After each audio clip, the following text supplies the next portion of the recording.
once you walk the spiritual path, this question and this struggle of how much of spiritual process should I do and how much of whatever is called as life I should do.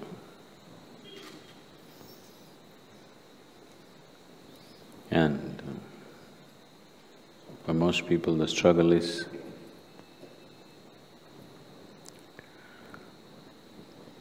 when they're involved in their day-to-day materialistic functions of life, they will long for the spiritual process. If you give them a spiritual process, they will long to go back to their materialistic way of life. So how much of what or how should I do these two things? You should do your materialistic life. When we say materialistic, that which concerns and satisfies one's physical body and one's mind is materialistic life. It's not right to divide this, but anyway, invariably people divide it. So that which satisfies your body and your mind, how much of it you should do or how you should do means you must do it like you are going to live forever.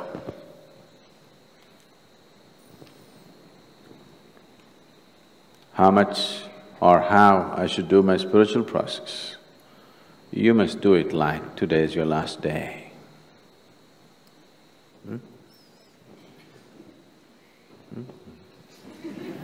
Which way is it? No. On a certain day, a hunter caught a little bird, a tiny little bird. And he was about to take its life. Then the little bird said,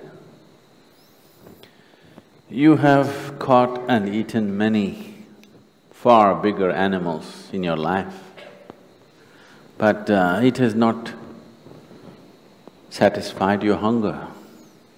Me, a little bird, this much I am. What can I do for you? So why kill me? If you allow me to live, I'll give you 3 invaluable teachings with which your life will be phenomenally rich. One teaching I will give you when I'm still in your hand. The second teaching I will give you when I sit upon the roof of your house. The third teaching I'll give you when I sit on top of that tree." Then the hunter thought about it, looked at this little bird. It doesn't even work as an appetizer, too small. So he said, "Okay, give me the teaching." The first teaching that the bird gave is, does not matter who, whatever pronouncements they make, don't ever believe it.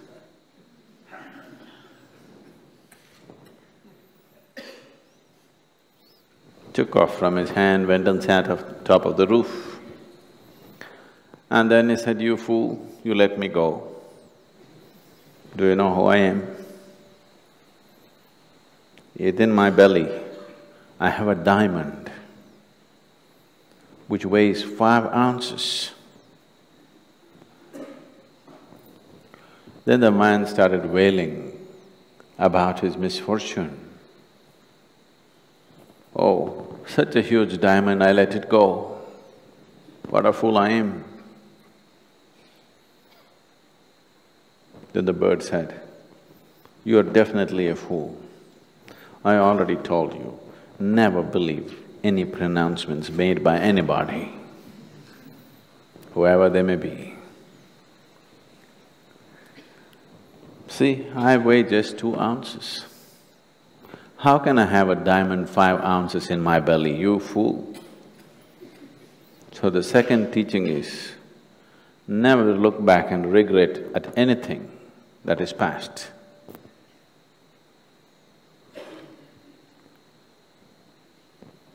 And then flew and went and sat on top of the bird. The men started screaming and wailing, "No, I missed the diamond, now you're telling me not to regret, you fooled me." And the bird went and sat there and waited. Then he recovered, okay, never regret for what has happened. Okay, tell me, what's the third teaching? The bird said, anyway, you did not listen to the first 2. What is the use of the third? Never waste your energies and wisdom upon those who don't listen. That's the third teaching, and flew away. Now, whatever I say,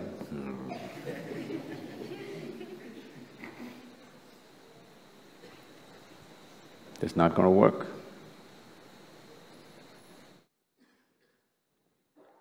Now, your materialistic life, you must live it as if you're going to die today.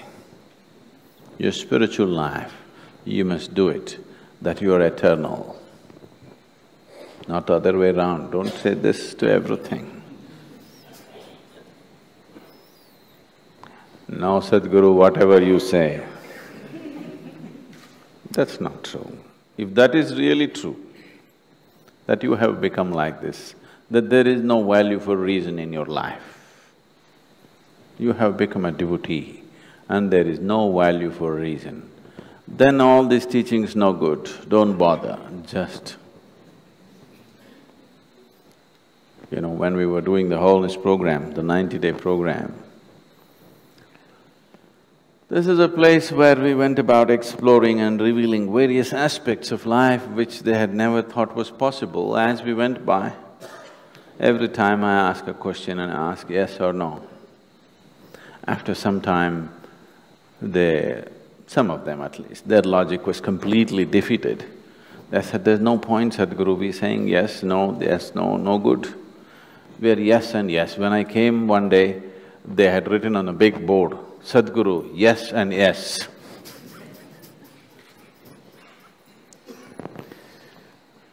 So if you have realized there's no value for your logic, then, yeah, everything doesn't matter. You don't even have to do this.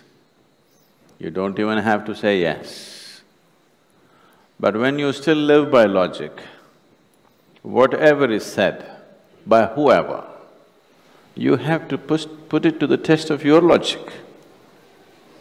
Because if you do not do that, your logic will not evolve. Logic is a horrible thing if it is in a rudimentary condition. If you refine your logic, it can be the way to your liberation. It can be a stepping stone to your liberation if you refine it. If it's in a rudimentary condition, it is a horrible thing. It blocks you from everything, it makes you suspicious about everything. It will not let you experience anything. So, you're not given up your logic, have you? You're not listening, that's why. If you live your materialistic life like you're going to live forever, what will you do? You will buy 1,673 pairs of shoes.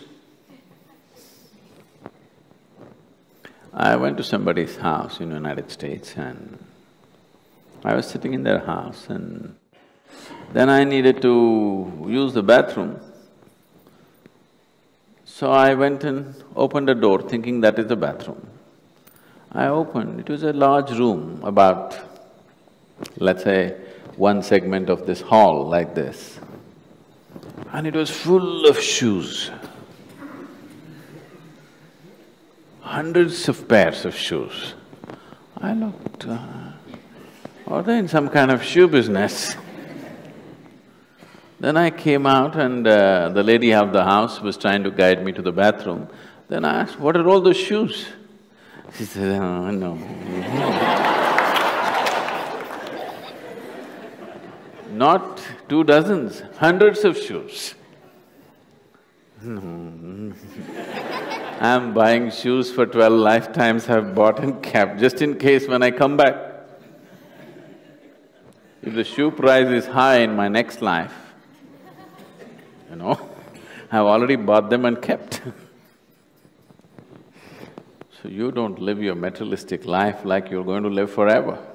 You live your materialistic life like today is the last day. You live your spiritual life like you're eternal. So without listening, without applying your logic, don't say yes, unless you become just yes and yes.